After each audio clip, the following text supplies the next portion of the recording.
let's hear from Stephen in Kent on the immigration situation. Go ahead, Stephen. Oh, hello, George. Hi, mate.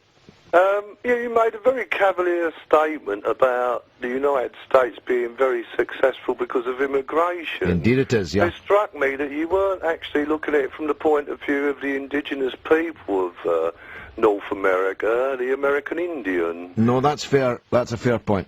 Yeah, I mean, it wasn't very successful for them. They had all their land stolen and ended up on reservations. Absolutely true, yeah.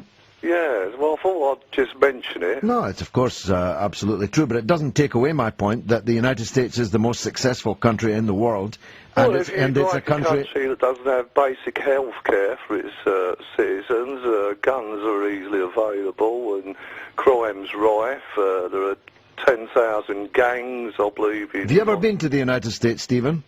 Yes, I've been to New York and LA. And it doesn't feel like that when you're there, does it? I'd hate to live there. Would you? I think it's a hellhole, to be honest with you. Really?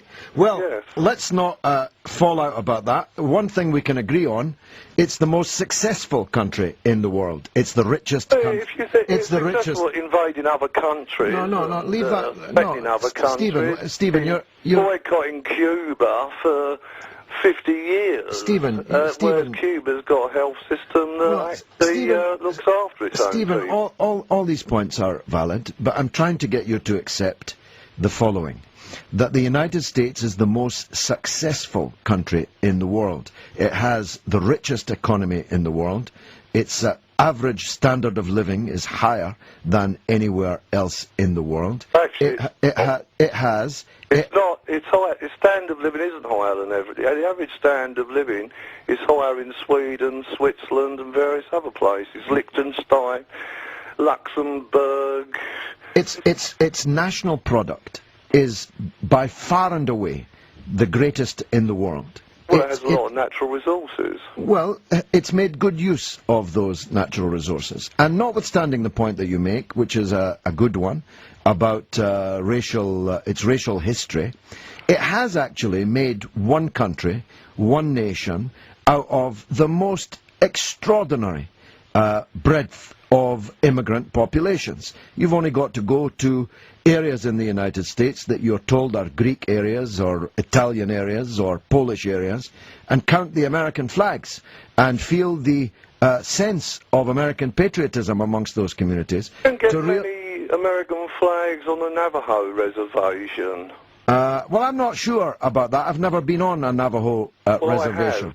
But I have been in... They feel embittered, left out. Yeah, I've already conceded that point. Stephen, they are unemployed. Stephen, I've already conceded that point. You're pushing, no, not even second class, fifth class. Well, you're pushing out an open door on that point. So there's really no need to do so. But you're extolling the virtues of the United States. No, I'm the first. One of the disadvantages of being a Navajo Indian in America. I'm the first to. And all these immigrants came across. Can I get a word in edgeways? They pushed them onto the reservation. Well, you've made that point at least 5 times. Well, it's worth making. Well, it was worth making twice, but not 5 times.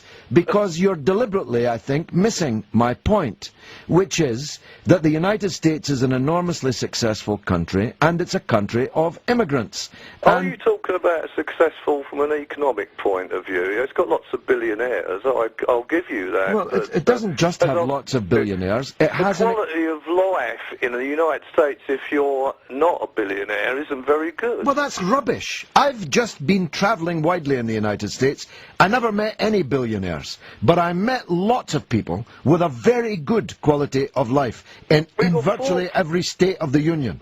40 million of them don't have health care. Well, but 40 million of them don't have health care, but 160 million of them have a very high standard of health care. So let's agree to curse the inequalities in the United States without denying the obvious, that it's a highly successful country.